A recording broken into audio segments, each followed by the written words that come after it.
Hi there, Luke here with episode 14 of our Eurotrip 2020 travel series, where we take you along on our experience of traveling around the countries of France, Luxembourg, as well as portions of Portugal.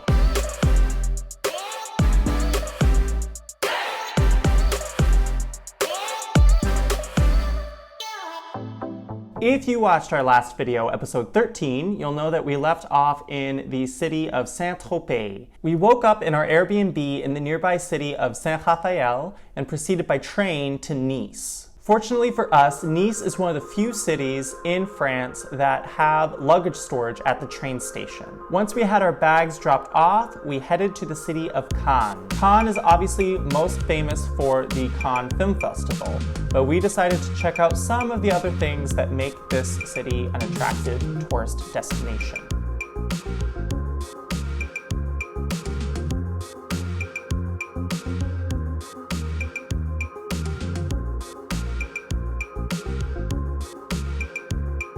After exploring the harborfront, we proceeded to the Église de Notre-Dame d'Espérance de Cannes. And this is a lovely church that's perched atop a hill, and it does involve a bit of an uphill climb, obviously, so do be prepared for that. But once you get there, it's totally worth it, especially for the panoramic views that you get of the city below you.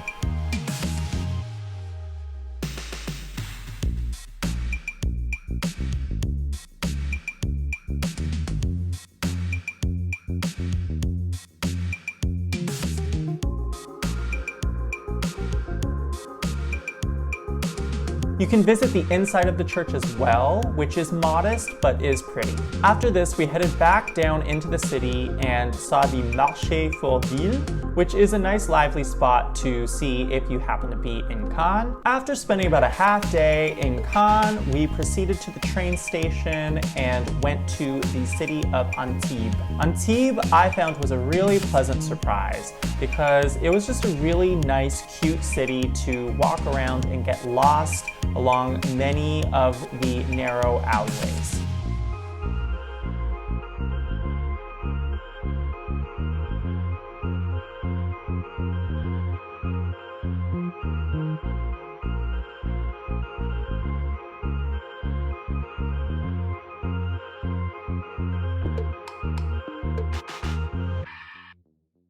Another huge highlight for us, though, was the Picasso Museum. I wouldn't even say that we are typically modern art enthusiasts, but this particular museum was really nice and was a good overview of Picasso's work and his way of thinking about art.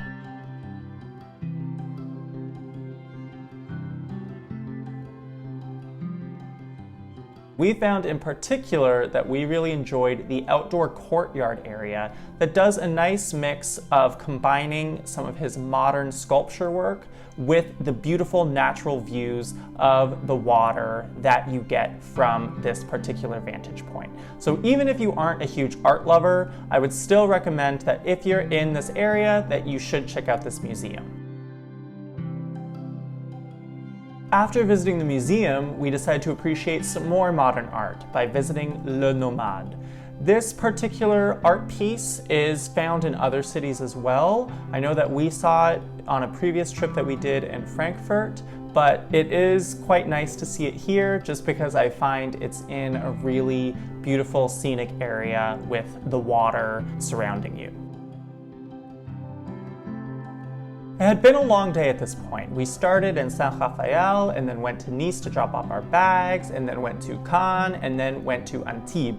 But believe it or not, we weren't quite done yet. We had a lot of energy and we really wanted to make the most of our beautiful day. So after we were done in Antibes, we proceeded to Nice, and we just enjoyed walking around some of the nice areas of Nice that there are to see. We proceeded along the Avenue Jean Médecin, which ends at the Promenade du Paillon. This is really a nice outdoor space that features some greenery and a nice fountain.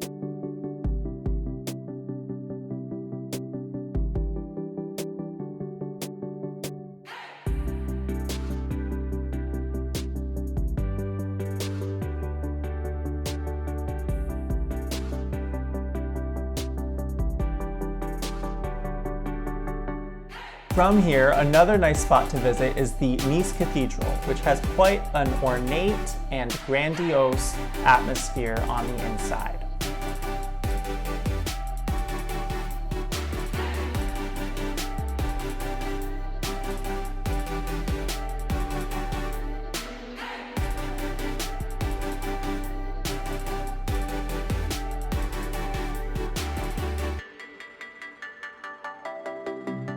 The next day, we took a train to the town of Villefranche sur Mer, and we walked to the Villa Ephrussi de Rothschild. This is a really beautiful property that has some really nice greenery as well as really extravagant fountains and gardens to explore.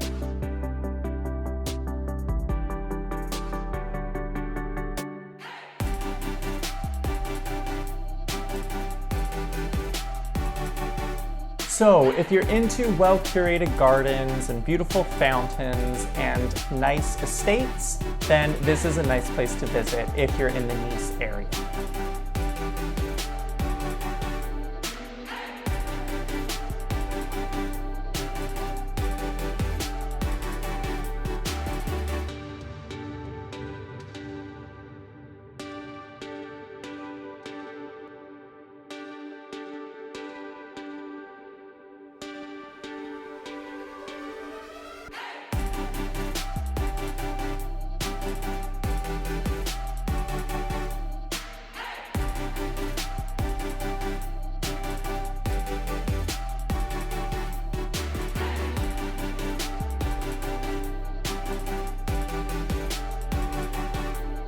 From there, we decided to do, surprise, surprise, another coastal walk. In case you couldn't tell, we love our coastal walks.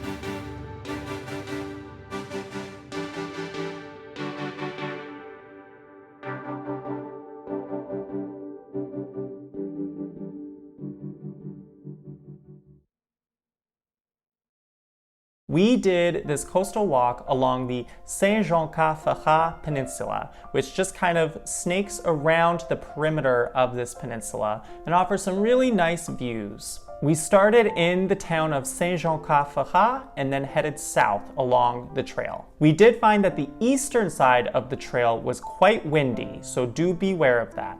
And that, at least on the day that we were there, had an impact on the waves. So we definitely saw that the waves were crashing quite high, so do be careful about that. But we found that we were safe as long as we kept an eye on what the waves were doing. The western side of this peninsula was a lot calmer and had a much more peaceful, relaxing atmosphere. So it was kind of cool to see both sides of the peninsula and see how the wind and the waves had such a difference on the atmosphere depending on which side of the peninsula you were walking on. The hike proceeded to the town of Villefranche sur Mer, which is a beautiful, picture-perfect seaside town to experience.